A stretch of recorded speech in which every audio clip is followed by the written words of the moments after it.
চলে এসেছো? এই রোদি তো কালোই যাওয়া তো তুমি এত দেরি করলি কেন? এইগুলো ছাড়া যদি ভালো লাগলো যাইনি গো। হেভি মামা মামাজি জিন্দাবাদ। মামা জিন্দাবাদ। গাইস তো এখানে আমাদের মাসি আমাদের জন্য গরম গরম চপ ভেজে দিছে। এটা হচ্ছে বেগুনির চপ, পকোড়া না তো, চপ বেগুনির চপ, বেগুনির চপ। গাইস তো এই যে আমরা আমাদের বেগুনি নিয়ে চলে আইছি। এই নাও ব্রাদার, বেগুনি ট্রাই করো। हिंदी में कुछ बोलो। हिंदी में क्या बोलूं? जल्दी से ट्राई करो और मुझे एक रिव्यू दो जल्दी से। बेगुनी की सुंदर है, তুমি তো আগে ট্রাই করেছো। सब कुछ ठीक है। सब कुछ ठीक है, awesome taste. So hey guys, good morning, welcome back to the new episode of my daily vlogs. কেমন আছেন সবাই? আশা করছি সকালে খুব ভালো আছেন। তো এখন আমরা যাচ্ছি রাখালতলার মেলাতে। আর এইটা হচ্ছে, এটা কোন দিকে হচ্ছে জানো? এটা পরান্দা সোনারডাঙ্গের মাছ বরাবর। পরান্দা সোনারডাঙ্গির মাছ বরাবর। তো এখন মামা, আমি আর রুদ্র তিনজন মিলে রেডি হয়ে গেছি। আমরা এখন বেরোয় যাবো। আর মা, মাসি, মামি যারা যারা ছিল সবাই সকালে চলে গেছে। দাদু দিদা সবাই একসাথে চলে গেছে। তো আমরা এখন বেরোচ্ছি। এখন বাজে প্রায় 12:30টার মতো। এখান থেকে যাবো কোন জায়গায় আমরা? সোজা মাসির বাড়ি, বাসতলার থেকে মাসির বাড়ি। আচ্ছা, তো চলো এখন আর বেশি লেট করা যাবে না। অলরেডি 12:30টার মতো বাজে। আমরা এখন বেরোয় পড়বো।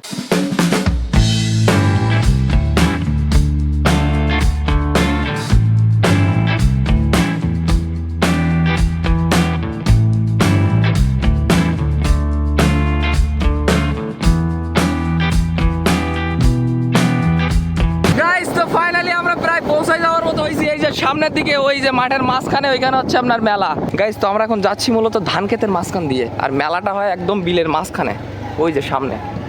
আরে লোকজন দেখেন শুধু, সবাই এখানে খাওয়া দাওয়া করতে বসে গেছে। বহুত লোকজন হয়েছে আজকে, তো বহুত লোক হয়েছে। না এরা এসছে, বেশি লোক হয় না এরকম হয় এর থেকে সন্ধ্যাবেলা না? আচ্ছা, ইয়ো কি মজা পাচ্ছ গাইছে? হ্যাঁ হ্যাঁ না, এই রোদি দাঁড়ায় থাকার কোনো মানে হয়? মাগই চলে এসেছো? এই রোদি তো কালোই যাওয়া তো তুমি এত দেরি করলি কেন? এমনি কালোই। আমাদের ঘুরতে ঘুরতে দেরি হয়ে গেছে। আমরা রাস্তা হারাবিলাস আসতে আসতে। কেন রাস্তা হারাবি কেন? ওই পথ চিনতে পেয়েছিলাম না ওটা। মামাই তো হ্যাঁ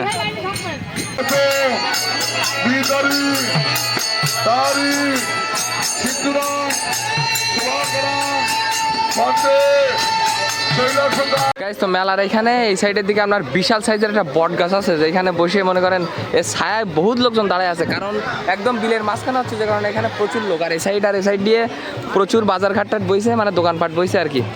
আর আমরা এখন আপাতত খাচ্ছি ঝালমুড়ি। ए झालमुड़ी कैसा लग रहा है? टेस्टी है। बांग्लादेश का झालमुड़ी मजा आ रहा है? আর এই মেলায় আইসি আমি দ্বিতীয়বারের মতো। এর আগে একবার আইছিলাম আর এই একবার, মানে আমি দ্বিতীয়বারের মতো আইসি। আর আজকে প্রচুর পরিমাণে লোকজন হয়েছে। এই যে সামনের দিকে এটা হচ্ছে মন্দির, আর পেছনে হচ্ছে বট গাছ। এই বট গাছের কারণেই মনে করেন যে লোকজন আপাতত একটু রেস্ট নিতে পারতেছে সামনের দিকে। কারণ এই বিলের মাঝখানে যে হারে রোদ, ওই বট গাছের তলায় সবাই দাঁড়ায় আছে এখন। ওইখানে প্রচুর ঠান্ডা বাতাস। গাইস তো এখানে প্রসাদ হিসাবে আছে খিচুড়ি। আর এখানে মা, মাসি, দিদি সবাই খেতে বসে গেছে। খিচুড়িটা আমরাও খাইতে পারবো নাকি? সবাই বসে পড়ো, জায়গা পাইলেই বসে পড়বা। এখানে কেউ কোনো জায়গা দেবে না, মানে জায়গা পাইলেই বসে থাকবে। জল দাও না, একটু জল দাও। গাইস তো আমরাও এখন খিচুড়ি নিয়ে বসে গেছি খাওয়া দাওয়া করার জন্য। মামা, ভাই, বোন আর মা, মাসিরা সব এই সাইড দিয়ে বসে গেছে। এ ভাই, এই খিচুড়ি তো সুন্দর রান্না করিস তো। খিচুড়ি সুন্দর রান্না হয়েছে না? গাইস তো প্রসাদ খেতে খেতে আমাদের অবস্থা একদম খারাপ। কারণ ওইখানে যে হারে গরম, প্রচুর পরিমাণে গরম লাগতেছে। তো বাতাস হচ্ছে এই মানে ফাঁকার দিক যখন আসছে, তো যে কারণে আমরা এখানে নিচ্ছি আগের রস। কারণ আগের রস খাইলে মনে করেন শরীরটা একটু ঠান্ডা হবে। তো এই যে আমরা আমাদের আগের রস নিয়ে নিচ্ছি। Cheers brother, cheers. इंडिया में मिलता है इतना बड़ा? इंडिया में कितना मिलेगा? इससे भी छोटा? कितने का? 20 का। 10 का था, 20 का कर दिया गन्ने का। अच्छा गाइस तो এই রোদে আমরা এখন খাচ্ছি আইসক্রিম, কুলফি মালাই।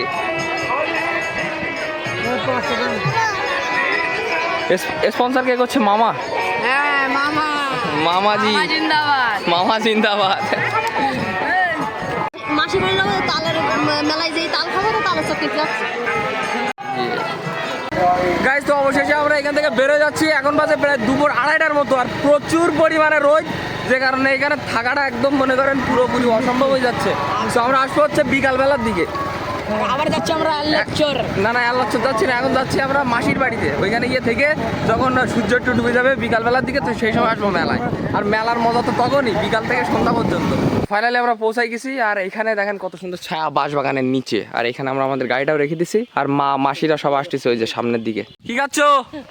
এই যে তাহলে চোখ না শ্বাস। তাহলে শ্বাস। হাই গাইস, গাছে হচ্ছে তাহলে শ্বাস। সেই শ্বাস তাই না? এইগুলো ছাড়া যদি ভালো লাগলো। দেয়নি গো হেভি। তোল তোল ছবি তোল, ছবি তোল, ভরপুর ছবি তোল।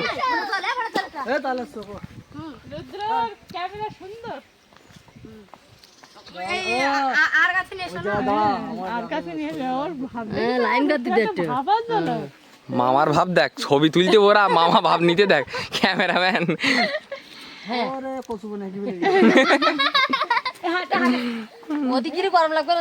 গাইস তো এখানে প্রচুর পরিমাণে গরম, যে কারণে আমরা সবাই এখন বাঁশবাগানের এইখানে শুয়ে আছি মাদুর পেতে।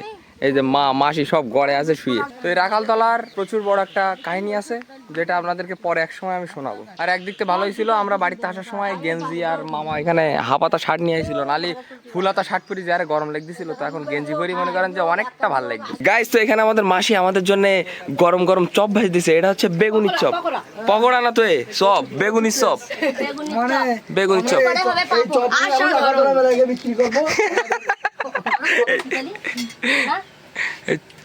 আসলে এটা চপের দোকান দিতে পারলে হইতো, জায়গায় হিউজ বেচা কেনা হইতো। তাই আমাদের শেফকে নিয়ে এসেছি দিল্লি থেকে। দিল্লির শেফ, ইন্ডিয়ান শেফ আমাদের, বাংলাদেশি শেফ না, ইন্ডিয়ান চপ। পেস্টিসটা খারাপ করে দিলি তুই, এটা কই না ভালো হইস কিনা তাই গো। তার জন্য আমাকে একবার টেস্ট করতে হবে, কারণ আমি এখনো পর্যন্ত খাইনি। ঠিক আছে থাক, আর বলতে পারে ইংরাজি। এখন তুমি খাইছো? তুমি খাওনি এখনো? তাহলে ব্যস্ত ট্রাই করো একটু। তোমার তো রান্না করা দেখি খাতি মন চায় না তোমার একটু? আরে দেখ গরম গরম তোলো পকোড়া। পাকোড়া করছি বেগুনি। চ্যানেলটা সাবস্ক্রাইব করে দাও, তোমারে কাকি দে আমার কমিউনিটি গাইডলাইন চলি। গাইস তো এই যে আমরা আমাদের বেগুনি নিয়ে চলে আইছি। এই নাও ব্রাদার, বেগুনি ট্রাই করো। हिंदी में कुछ बोलो। हिंदी में क्या बोलूं? जल्दी से ट्राई करो और मुझे एक रिव्यू दो। जल्दी से। कैसा लगा? मम्मी का हाथ का है ना, डेली खाते रहता हूं। हाँ कैसा लगा? हेलो বেগুনি কি সুন্দর আছে? তুমি তো আগে ট্রাই করেছো? सब कुछ ठीक है। सब कुछ ठीक है, অসাম টেস্ট। ট্রাই করেছো? সুন্দর হয়েছে না? हाँ अच्छा है। ভাই এই বেগুনির যে স্বাদ, মাসিনার বাড়ি যেতে যাওয়া যাবে না, বাংলাদেশেই দেখি তোমার আমরা। এই যে অসাধারণ স্বাদ, ও মাই গড, ইন্ডিয়ান শেফের হাতে রান্না করা বেগুনি। থ্যাংক ইউ তোমাকে এত সুন্দর বেগুনি আমাদেরকে রান্না করে খাওয়ানোর জন্য। ও ইয়েস গাইস, তো এখন বাজে প্রায় 9:30টার মতো। আর আমরা এখন খাওয়া দাওয়া করবো। আর মাসি যারা আছে, দিদা সব আজকে এখানে থাকবে, মানে মাসির বাড়িতে থাকবে। আর আমরা হচ্ছে খাওয়া দাওয়া শেষ করে এখন বেরোয় পড়বো। তুমি তো থাকবা আজকে? আর সবাই হ্যাঁ, তা যে জায়গা নেই তো আমার গাড়িতে আমি, রুদ্র, মামা, আর ওই হচ্ছে প্রীতমের গাড়িতে প্রীতমা, চন্দ্রিমা। তাহলে তুমি যাবা কি করে? দেখো প্রীতমের সাথে ভেলি যদি নে যায় তোমার। হ্যাঁ কি করবে? সাবস্ক্রাইব। কি শাবাশ। কেন আচ্ছা কেডা শিকিরটো তোমার বাড়ি আইসি তো একটু কথা করছো না কেন তুমি? হ্যাঁ ঘুমাইছি নাই কি? মাটির বাড়ি থাকার একটা আলাদাই শান্তি। কি এ জায়গায় বেড়ার ফাঁকতে যে বাতাস এসেছে, তাই একটা আলাদা লেভেলের শান্তি কাছে। খাওয়া দাওয়া করিস? খেয়েছাও? যাক, তো যাই হোক আমরা এখন খাওয়া দাওয়া করবো। খাওয়া দাওয়া শেষ করে আমরা বেরিয়ে পড়বো। তো এই যে এখানে আমাদের ভাত চলে এসেছে আর আমরা সবাই এখন খাওয়া দাওয়া করতে বসে গেছি। গাইস তো খাওয়া দাওয়া শেষ করলাম। আর আকাশের অবস্থা খুবই খারাপ। ওমা থাকো তাহলে, বেরিয়ে যাচ্ছি। ঠিক আছে আচ্ছা ঠিক আছে থাকো। হ্যাঁ চলে যাচ্ছি তাহলে। ঠিক আছে কি? আচ্ছা গাইস তো ফাইনালি বাড়িতে পৌঁছে গেছি, আর আমাদের সম্ভবত কালকের একটা প্ল্যান আছে যে কালকে আমরা আবার ওইখানে মাসির বাড়ি যাওয়া লাগবে আমাদের। এখন দেখি সেটা কি করি, কালকে সকাল না হলে আর বলতে পারতেছি না। তাছাড়াও রাখালতলার মেলার যে মানে মেইন যে কাহিনী, ওইখানে রাধাকৃষ্ণের পূজা করা হয়, সেই গল্পটা আমি ওই যে ঠাম্মার কাছ থেকে শুনলাম। সো শুনে বিষয়টা খুবই ভালো লাগলো। তো এটা আপনাদেরকে অন্য কোনো ব্লগে বলার চেষ্টা করবো। তো যাই হোক, আজকের ভিডিওটা এই পর্যন্তই। যদি ভিডিওটা ভালো লাগে তো অবশ্যই লাইক করবেন, চ্যানেলে নতুন এলে সাবস্ক্রাইব করবেন। দেখা হচ্ছে নতুন কোনো ভিডিওর সাথে। ততক্ষণের জন্য সবাই ভালো থাকবেন, সুস্থ থাকবেন। Take care, bye by.